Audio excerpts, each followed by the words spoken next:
Just hanging out at the Haram post Fajr, sitting on the Sahan area waiting. And it's going to be a few more minutes. Alhamdulillah, my schedule is pretty consistent now. Every day this week, I'm trying to catch Fajr every single day. And I've been very lucky to be able to do that, alhamdulillah. So hopefully we can make Thursday, today's Thursday, so Friday, inshallah, and then Saturday is Ramadan. Hopefully I'm still here for that.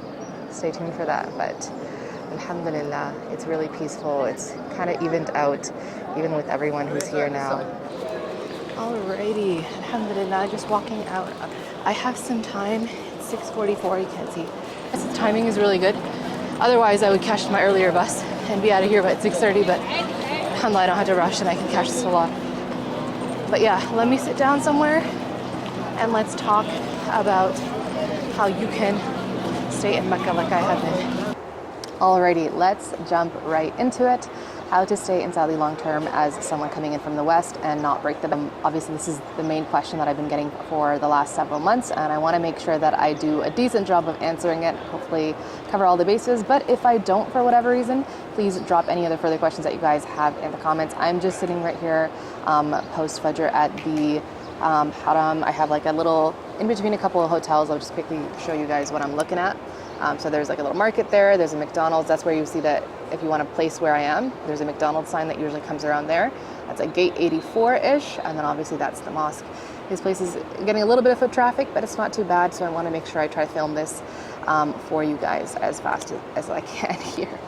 So, jumping in, one big factor that you have to factor in obviously is hotel costs. That's one of the biggest concerns because Mecca is expensive to stay in. A lot of the hotels, especially right by the Haram, are really, really wildly expensive. They go into thousands in Ramadan for a night.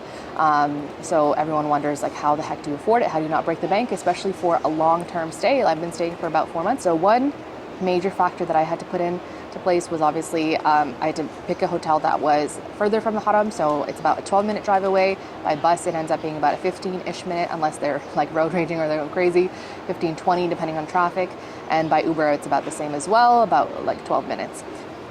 I got a few recommendations when I was trying to find a place to stay. A lot of people were saying Azizia. I searched a lot, and for me it's like in terms of comfort, well reviewed, good price, and I got very fortunate in that I found this hotel and then the price dipped after I stayed here. So where I'm staying is in the 4 Points Sheraton by the Rajhi Mosque in An-Nasim in Mecca. There's a series of hotels that are right by this hotel. It's not just on its own. There's like a kind of a connected semicircle vibe. So there's a Capthorm, there's a Millennium, there's a 4 Points, there's the Park Inn by Radisson, and there might be more, but those are the ones that I'm familiar with. And those are the ones that have shuttle bus services as far as I know. So that's the one that I opted for. I've been staying here for a few months. I will let you guys know in a bit what my final thoughts are in them. I have had some issues here and there, but overall it's been really good. We'll see how the experience ends, basically. But yeah, that's where I'm staying and that's how I factored in. And alhamdulillah, I pay basically about 1,400, 1,500 Canadian for a month, which is basically the price of a decent apartment in Toronto. So that's not how much it opts up being. You guys can kind of convert it into your own currencies right now. Next is tourist visa. Actually, that should probably be first, but I know hotel is the first thing that comes to people's minds. But tourist visa was the way that I went. Umrah visa, obviously, I think it limits you to 2 weeks or 30 days, and that's not enough time, obviously. Most Western countries, I think most countries, hopefully others as well, have access to this. But Canada, I know for sure, US, UK have a tourist visa set up that you guys can easily get. It's, I think, $150, maybe $200-ish. I don't know. I had an agency take care of it when I first arrived in Saudi, through a group Umrah trip that I took. However, basically once you get that tourist visa, you're pretty much set because it's a multiple entry visa, so you can come back multiple times throughout the year. And it is so it's 365 days. However, it is 90-day visits at a time. So that's the only caveat. You have to make sure that you leave and you re-enter the country every 90 days, which means that's why I had to go to Dubai a couple weeks ago, left for a week, came back. I don't know if it's 24 hours that you have to leave for or what the limitation is, but I figured why not? Why waste the money if I'm going to book a flight anyways? Some people, drive into a local, I think Oman is close to drive to, or not close, but basically it wasn't as accessible post-COVID, so I ended up just flying out. But that's the visa limitation. Get a tourist visa so that you can do what I'm doing in terms of going for a good chunk of time, leaving and then coming back in, staying for another good chunk of time, 3 months, and that's it. Next is, if you're a digital nomad like me, a big factor for you is going to be internet. Internet speeds have improved since I've been in Saudi last in 2019. So that's good news. If you guys are kind of working online, I have to work heavily on Zoom and streaming services and whatnot, and that has worked out really nicely for me in that the internet has improved here. I also obviously had to make sure that my hotel had good internet. So when I checked in, the first time I kind of did a test of a shorter stay, tried it out, had a good time with it. Speed was okay. I think it's like, it varies. It goes from 20 to 40 Mbps downloads and uploads. And the ping is not too bad. So I've been able to kind of make it work. And then in worst case, if I have issues with the hotel internet, I just hotspot from my phone and I got a good plan. There's some main providers here, STC, Mobily, Zain, etc. I ended up going for Mobily for my first 2 months. Then I switched over because you could only do 2 months for whatever Umrah SIM that they had. So I switched over to STC. It's comparable. I pay about 195 Saudi riyals a month for my service, which is, I think, the highest plan that they have. And I have 40 gigabytes of kind of like regular data. And then they have a thing where they split up regular and social media data. And then they have unlimited social media data. But that was something I had to make sure I got right, because if I don't have data, then I'm stressed for work and stuff like that. I have to make sure I have a plan A and plan B. Next is having a strict food budget. It is expensive to eat here. I find the food costs of Saudi are comparable to a regular metropolitan, larger city, Toronto, New York, etc. At least in my estimation. Depends on what your kind of currency is that you're converting from. It probably is not too expensive for people from the UK.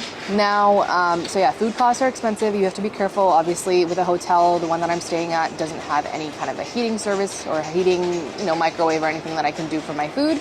And most hotels won't. Some here and there near the Haram might have a suite. If you're like staying with a bunch of family or whatever, you might be luckier than I am. But mine's, that wasn't an option. And to be honest, I'm not a major cook, even if it was. So what I opt for doing is I have some stuff that's easy to store in the fridge. So like cold items and then non-perishable items that you can kind of make a quick snack or a meal out of. And that kind of cuts down your food costs, especially for breakfast or whatnot throughout the day if you're not going out especially. And I also have checked out around the area and found restaurants that more of expats visit. Those end up being a bit more reasonably priced, obviously. So they might not have that ambiance or whatnot. You might want to get takeout instead of staying there or whatnot. But I have made it work, and it's possible. The hotel that I have, if I'm in a pinch, I can get room service and whatever, and it's not crazy expensive. So that's also an option. However, it's still more than everything else, so I try to avoid it. But yeah, food will add up here. Food does add up. I have to be very careful about my food budget because it can get out of control very easily. And yeah, fast food then it becomes your only option, and that's not something you can live off long. 5 that we're on right now. Laundry service. Obviously, if you're staying in a hotel, laundry services are not going to be cheap. I do not recommend, using your hotel laundry service. That's going to add up very quickly. So what I opt for doing, they don't have laundromats here as far as I can find. They have laundry services that clean your clothes, press them, and then give them back to you. So I found one that was reasonably priced near me. I think it's reasonably priced, to be honest. They could be scamming me. I wouldn't know. But it's affordable-ish for me. And it's like a good walk, like a 20-minute walk or so. I end up Ubering when I'm dropping off and picking up, but otherwise I can walk back and forth and whatever easily. And I basically leave my laundry every week or two and pick it up the day after, and that's kind of their thing. I have had one issue with them losing a sock and a mask and whatever, but overall they're pretty reliable. They do a really good job of pressing the clothing, and they're alhamdulillah very good. I see that they're trying to clean the stairs, so I'm going to try to be faster about this. So obviously I'm a long-term traveler. I kind of expect to have more than just mini travel sizes of everything, but I only kind of gave myself wiggle room for 2 to 3 months. I did not expect to be here for as long as it's going to end up being about 5-6. So I did pack extra essentials. However, obviously I needed to have more things. I started running out of things. So what's convenient about being in a holy place like this, where everyone visits, Makkah and Medina specifically, people come for Umrah, and I was able to pack some essentials for longer, and then when they finished up, I had people visit, and they're very sweet enough to bring me some stuff that I use from home. It's hard in a country where you're not used to stuff, and your skin is kind of particular or sensitive or whatnot, to find what you need. So some things I've replenished from here, but for the most part, things that I know work for my skin and for my body, I got brought from home. It is a perk of being here. You can't really get that. This is a recommendation, just a side point. This is not a need for how to stay here, but remember that if you're staying long term or you're intending to, avoid making purchases for gifts and things like that, like your ouds and your prayer mats and all the things that you're tempted to buy while you're here. Wait until you're about to leave before you do that, and that's what I'm intending to do as well. I have purchased some essentials, but I've kept most of it kind of literally just focus on what I need to be here. And then at the end, if I still can afford it after the crazy cost of Ramadan, inshallah, I will make some, purchase some gifts and stuff like that for people back home as much as I can squeeze in still with my luggage space. And then finally, something that I did have to do, even, being someone who dresses modestly and a Muslimah and whatnot, I did have to kind of change my wardrobe a little bit. I had to get kind of the abaya style that I saw more commonly here. So basically I had to purchase things to fit in a bit better into the Saudi kind of culture and vibe. So I went to a couple, I have a favorite shop here, a couple of them. So they're a little bit more expensive, but their quality of their items is really, really good, and it lasts well and it presses well and all that kind of stuff. So basically I had to purchase about 4 outfits or so that were, abayas and like very loose and with a separate kind of flow that had pockets, many of them and whatnot and I'm very glad I did. But those are the things I needed to do to make myself comfortable here, to be able to afford it, to be able to manage it. It's still not easy. I have to be careful about the budget every month. But however, it's some of the easiest travel I have done. So it's definitely doable. If you have questions about staying here that I have not covered, please drop them in the comments. Please also don't forget to to turn on your post notifications and to subscribe to my channel. It makes a really, really, really big impact, especially a baby channel like mine. I'm trying to get the motivation to make a lot more videos, but it helps a lot to see that people are liking them, that they're sharing them, that they're subscribing.